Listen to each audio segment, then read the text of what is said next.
జై గురుదేవ. గురుదేవుని యొక్క పాదపద్మములకు నమస్కరిస్తూ నాకు ఆత్మవిద్యకి సహకరించినటువంటి కాంతి సేవా ట్రస్ట్ వారికి, అలాగే పిరమిడ్ సొసైటీ వారికి కూడా నమస్కారాలు చెల్లిస్తూ, నేను ఈ ఆత్మజ్ఞానాన్ని నలుగురికి పంచాలని, నేను నేర్చుకున్న విద్య 10 మందికి కూడా నేర్పాలనే సదుద్దేశంతో ఈ చిన్న ప్రయత్నాలు చేస్తున్నాను. నా ఆత్మబంధువులందరూ కూడా దీన్ని ఆమోదించి ముందుకు నడిపిస్తారని అభిలాషతో, కుతూహలంతో ఇటువంటి జ్ఞానాన్ని కర్మ యోగ సుబోధిని కర్మలను మనం ఎలా ఆచరిస్తే మన ఆధ్యాత్మికంగా ఎదుగుతామో అనే విషయాన్ని సుస్పష్టంగా తెలియబరుస్తూ మీ ముందు నేను చెప్పడానికి ప్రయత్నం చేస్తున్నాను. అలాంటిది ఈరోజు వ్యాధిత్రయంలో మన శరీరంలో ఉన్నటువంటి వ్యాధులకు కారణం ఏమిటి, ఆ కారణం ఎందువల్ల వస్తుంది, దాని నివారణ ఎలా చేసుకోవాలి అనేది చిన్న మీకు చెప్పదలుచుకున్నాను. చిన్న తరుణోపాయము లేదా ఉపాయము చెప్పదలుచుకున్నాను. మన శరీరంలో 3 రకాలైనటువంటి తత్వాల వలన వ్యాధులు వస్తాయి. అది ఏంటంటే వాత, పైత్య, శ్లేష్మము. వాతము వల్ల పక్షవాతాలు, గ్యాస్ట్రిక్ ట్రబుల్స్ అలాంటివన్నీ వస్తాయి. పైత్యం వల్ల ఒళ్ళు మంటలు, దురదలు, తలభారము, ఇలా శరీర ఉష్ణోగ్రత అధికం అవడానికి ఆస్కారంగా ఉంటుంది. తర్వాత శ్లేష్మము, ఊబకాయము, ఇలా ఈ శ్లేష్మము దీన్ని ఆయుర్వేదిక వైద్యాలలో ప్రకోపించడం అని అంటారు. అంటే అది సమస్థితిలో ఉండకోకుండా హెచ్చుతగ్గులుగా వచ్చినప్పుడు వ్యాధికి కారణభూతం అవుతాయి. దాన్నే వైద్యశాస్త్రములో, ఆయుర్వేదిక వైద్యశాస్త్రములో ప్రకోపించడం అని అంటారు. ఈ ప్రకోపాలను మనం చిన్న చిన్న ఉపాయాలతో, అంటే వ్యాధి మొదలలో ఉన్నప్పుడు, మహావ్యాధులుగా దీర్ఘకాల రోగాలుగా అయిపోయినప్పుడు ఈ ఉపాయాలు పనిచేయవు. వ్యాధి మొదల్లో ఉన్నప్పుడైతే ఈ వ్యాధులని మనం తొందరగానే నివారణ చేసుకోవచ్చు. దాని తరుణోపాయాలు చిన్న చిన్నవి మన చేతుల్లో, మన ఇళ్లలోనే ఉన్నాయి. వాటిని మీకు విశదపరుస్తాను. ముందుగా మీకు వాయు వాళ్ళ పైత్యము, ముందు వాతం గురించి మన శరీరంలో 80 రోగాలు వస్తాయి. పైత్యం వల్ల 82 రోగాలు వస్తాయి. శ్లేష్మం వల్ల 224 రోగాలు వస్తాయి. మొత్తం మీద శరీరం మొత్తం వాత, పైత్య, శ్లేష్మం వల్ల 386 రోగాలు మన శరీరంలోకి రావడానికి ఆస్కారంగా ఉన్నాయి.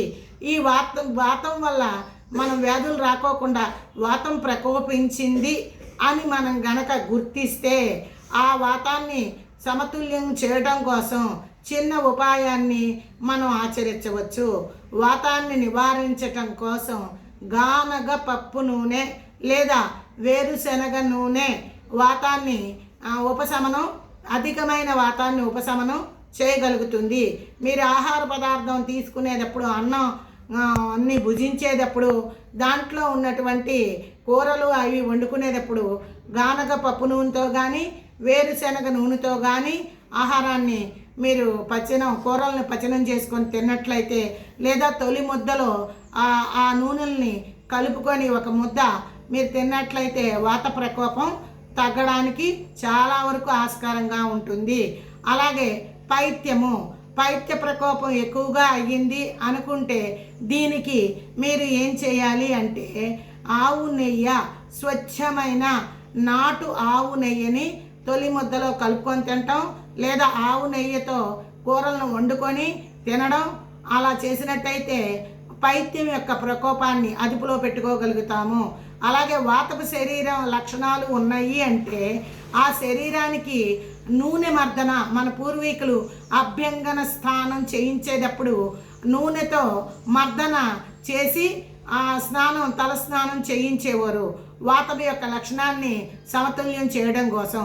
అలాగే ఇప్పుడు పైత్యం యొక్క ప్రకోపాన్ని మనం సమతుల్యం చేయాలి అంటే ఆవు నెయ్యితో ఆహారం ముద్దను తీసుకోవడం, లేదా ఆవు నెయ్యిని గోరువెచ్చని పాలల్లో ఆవు నెయ్యిని కలిపి పటికి బెల్లం ముక్కలు కలుపుకొని దానిని తాగిన వెడల శరీరంలో ఉన్నటువంటి అధిక ఉష్ణోగ్రత సమతుల్యం అవుతుంది.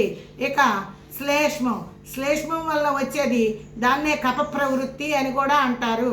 కఫం ఎక్కువగా ఉండడం వల్ల ఊబకాయం వస్తుంది. మత్తు తమో గుణం ఎక్కువగా ఉండడానికి ఆస్కారంగా ఉంటుంది. అందువల్ల దీన్ని సమతుల్యం చేయాలి అంటే బెల్లం, అది స్వచ్ఛమైన చెరకు, తీపిగడ చెరకు బెల్లాన్ని గనక మనం ఆర్గానిక్ బెల్లము, ఇంకా వేరే వేరే బెల్లాలు మన సొసైటీలో లభ్యం అవుతున్నాయి. ఆ బెల్లాన్ని గనక మన పూర్వీకులు అందుకే పానకాల కింద పండగలప్పుడు, శ్రీరామనవమి అప్పుడు అలా పానకపు నీళ్లను ఎక్కువ బెల్లంతో తయారు చేసిన పిండి వంటల్ని ఉపయోగించేవారు. అందువల్ల ఈ శ్లేష్మము సమతుల్యం అవడానికి ఆస్కారం ఉంటుంది. ఇంతే కాకుండా మీరు నిద్రకు ఉపక్రమించేటప్పుడు మీ నాభినందు వాతపు లక్షణం పోగొట్టుకోవాలి అంటే గానగ పప్పు నూనెని నాభిలో 4-3 చుక్కలు వేసుకున్నట్టయితే, మన పూర్వీకులు అభ్యంగన స్నానం చేసేటప్పుడు చెవుల్లో నూనె వేసేవారు. ఇప్పుడు డాక్టర్లు వద్దని చెప్తున్నారు, అప్పుడు వేసేవారు. ఇప్పుడు మనం ఆ లక్షణాన్ని కనుక మనం పోగొట్టుకోవాలి అనుకుంటే ఆవు నెయ్యిని, పైత్యపు లక్షణాన్ని అయితే ఆవు నెయ్యి, వాతపు లక్షణాన్ని అయితే గానగ పప్పు నూనె, వేరుశనగ నూనె, అందులో ముద్ద కర్పూరం కలుపుకొని ఆ ముద్ద కర్పూరం మిళితం చేసి అరిపాదాలకు, అరిచేతులకు, శరీరానికి మర్దన చేసుకున్నట్లయితే వ్యాధి సులభంగానే నయమవడానికి ఆస్కారం ఉంటుంది.